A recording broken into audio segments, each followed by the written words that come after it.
ይህንን ፊልም ለማዘጋጀት በጣም ብዙ ድካም አለውና በቻላችሁ አቅም ቪዲዮን ላይክ፣ ቻናል ሰብስክራይብ በማድረግ ፊልሙን ጀምሩ። ፊልሙ የሚጀምረው ሁለት ልጆችን ማታ ላይ በቤታቸው ቁጭ ብለው እየተጫወቱ ያስመለክተናል። ነገር ግን በመስታወቱ በኩል እየተንቀሳቀሰ የነበረውን አውሬ አላዩትም። ጊዜው ዞምቢዎች ዓለም የተቆጣጠሩበት ጊዜው ነው። ይህ ከተፈጠረ 6 ዓመት ሊያልፍ ችለዋል። ነገር ግን እነዚህ ሁለት ልጆች ይሄ ሁሉ ጊዜ ብቻቸው በዚህ ቤት መትረፋቸው የሚያስደንቅ ነገር ነበረ። ምክንያቱም በህይወት የቆዩ ሰዎችን ቁጥራቸው በጣም ተመናምኖ ነበር። እናም በዚህ ጊዜ በጣም ብዙ ነገር አጋጥሟቸዋል። አንድ ቀን ጠዋት ላይ አንድ መኪና ወደ ቤታቸው አቅጣጫ ይመጣል። ጂም የአሻንጉሊት ሽጉጥን በመያዝ ወደዛ ሰው ይሄዳል። ይህን ሰው ቤተሰቦችን የት ነው ያሉት ብሎ ነው የጠየቀው። ጂምም ምንም አይነት ባለመናገሩ ትቶት ፈገግ ብለው ከዛ ቦታ ይሄዳል። ማታ ላይ ጂንና ትንሽ እህቱ በሩን መቆለፋቸው ቼክ ያደርጋሉ። ውጭ ላይ የሚገኙ ዞምቢዎች ለእነሱ ቤት ቅርብ መሆናቸው እንመለከታለን። ወደዚህም ቤት ለመግባት እድላቸው እየጠበቁ ነው።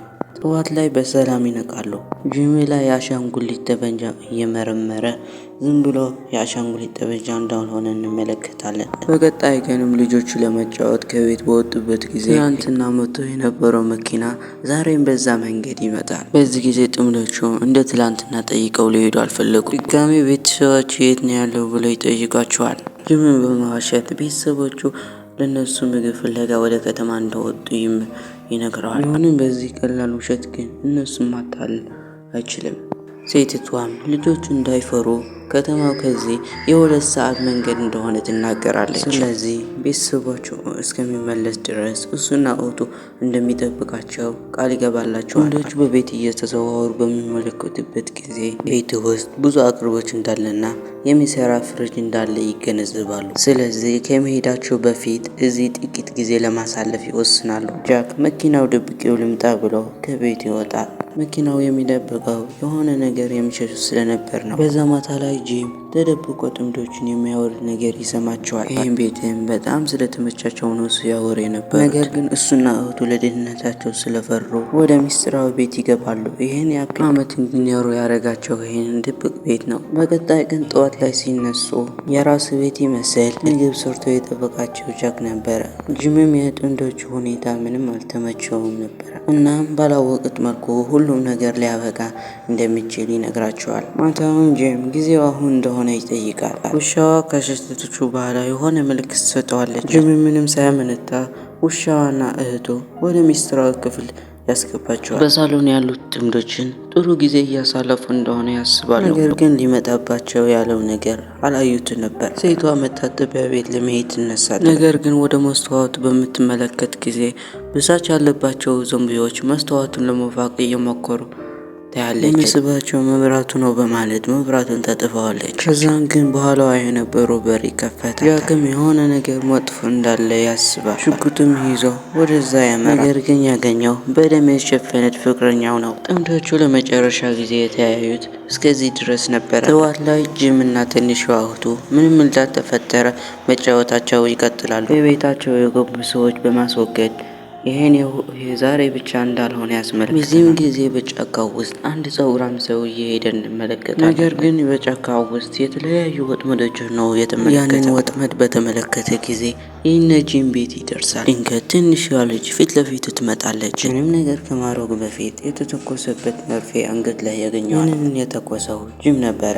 ሰውየው በሚነቃበት ጊዜ ጂም ሽጉጥን አዘጋጅቶ እየጠበቀው ነበር። ጥያቄዎችን በሚያቀርብበት ሰዓት ይህን ሰው ዳን እንደሆነ ይናገራል። ወታደር የነበረ ሲሆን እዚህም የተገኘው ሚስቱን ለመፈለግ እንደሆነ ይነግራቸዋል። ጂምን በሚመለከትበት ጊዜ ከዚህ ቀደም የመጡ ሰዎች ይህን የተለየ እንደሆነ ይመለከታል። ዳንን ወደ ቤት ካስገቡት በኋላ ከዚህ በፊት እንደመጡ ምግብ መጠለያም ይነሱ አልፈለገም። የሚፈልገው ነገር ጂም የወሰደበት መሳሪያ እንደሆነ ነው። ጂምም እንዲስማማ አንድ ሀሳብ ያቀርባል። ይህን የቤቱ መብራት እንዲያበረለት ነበር። ዳግም ቤተሰባቸው የት ነው ያለው ብሎ ይጠይቀዋል። በዚህም ጂም ሳይዋሽ ሳይንቲስቱ አባቱ እንደጠፋና የሴኩሪቲ ኃላፊ የነበረች እናቱ ደግሞ በተልእኮ የሄደ ስትሆን ከትንሽ ጊዜ በኋላ ግን እንደምትመለስ ይናገራል። ዳንም ለቤቱ ብርሃን የሚሰጠው የመረጃው እንደሆነ ሲገነዘብ በጣም ይገርማል። ለቤቱ ፓወር የሚሰጠው በመረጃው አንድ ሰው ሲሮጥ ነው።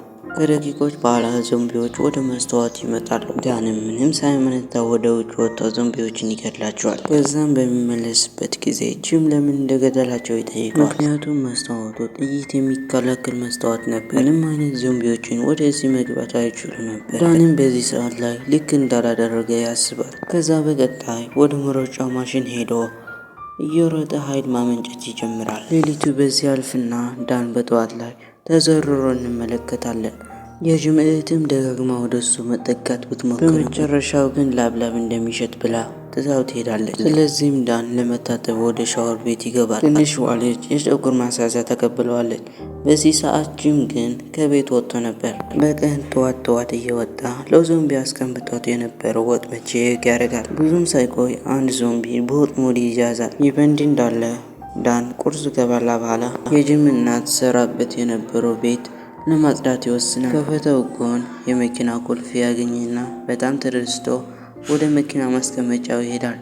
መኪናውን ለማስነሳት ቢሞክርም ምንም ሳይሰራለት ይቀርና በጣም ይናደዳል። ይህ በእንዲህ እንዳለ ከቤቱ በስተጀርባ ባለው አንድ ቤት የዳንን ትኩረት ይስባል። የእቃ ማስቀመጫ ነው ብሎ በማሰብ ያንን ክፍል ለመክፈት ይወስናል። ግን ሳይከፍተው በፊት ጂም መጥቶ ያቆመዋል። አንድ ቀን በመቆየታቸው ከዚህ ሰው እንደሚያስቡት የሚያሰጋቸው ሰው እንዳልሆነ ይገነዘባሉ። በዛም ወደ ሚስጥራዊ ቤታቸው ሳይገቡ በሳሎን ላይ ለመተኛት ይወስናሉ። ግን በተለየ መልኩ ጂን እጁ ከአልጋው ጋር በካቴና አስሮ ነው የሚተኛው። ሌሊት ላይ ዳን የእግር ዱካ ሰምቶ ይነሳል። በመስታወቱ ሲመለከት ወደ ውጭ የወጣ የነበረው ጂን ነበረ። ወደ ትናንትና በያዘው ዞምቢ በማምራት ገድሎ ስላልነበረ ምን ማድረግ እንዳለበት ያስባል። ቢሆንም ዳን ወደ እሱ በመምጣት ግን ምናልባት ዞምቢዋ የጂም እናት ትሆናለች ብለው በማሰቡ ካለችበት ስቃይ ለማለቀቅ ብሎ ሊገላት ይወስናል። ቢሆንም ጂም ግን መሳሪያው በማንሳት የሆነ ነገር እንዲያደርግ ይነግረዋል። ዳንም በንዴት ተሞልቶ ወደ ቤት ይመለሳል። ነገር ግን ትላንትና ተመልክቶት የነበረው ክፍል ሄዶ በከፈተው ሰዓት ውስጥ ሊያገኝ የቻለ ግን እንደ አንሶላና የተፋፋቀ መንደቅ እንደሆነ ይመለከታል። ይህ ቦታ ዞምቢዎችን የሚታሰሩበት እንደሆነ ራሱ ይገምታል። ይህን በመመልከቱ የሆነ ጥርጣሬ እንዲኖረው ያደርገዋል። ከዚያም ብዙ ሳይቆይ ውጭ ላይ የአንድ መኪና ድምፅ ይሰማል። ሌሎች የተረፉ ሰዎች ሲሆኑ መሳሪያቸውን ይዘው ቤቱን ይከቡታል። ምንም በእጁ መሳሪያ የሌለው ዳን የሚፈጠረው ዝም ብሎ ያያል። ከውጭ እየተመለሰ የነበረው ጂን በሩቅ እነዚህ ሰዎችን ያያቸዋል። እህቱ ግን አንደኛው ፎቅ ተደግፋ እያየቻቸው ነው። አንደኛው ሊመለከታት በሚቀርብበት ሰዓት ዳን በባህላ መጥተው ጎትቶ ይወስዳታል። ጂንም ይህን በሚመለከትበት ጊዜ ከፍርሃቱ ይላቀቃል። በሮችና መስኮቶችን ተዘግቶ ስለነበረ እነዚህ ሰዎች ተስፋ በመቁረጥ ከቦታው ሊሄድ ይችለዋል። ከዚህ አጋጣሚ በኋላ ጂን ካን በጣም ማመን ይጀምራል። በነገ ጠዋት ግን የጂን እናት ከግዳጇ ጨርሻ ትመጣና ዳንም ልጅቷ ስለጠበቀላት በጣም ታመሰግነዋለች። ዳን ከነሱ ለትንሽ ቀናት ከቆየ በኋላ ከጂን እናት ፍቅር ይጀምራሉ።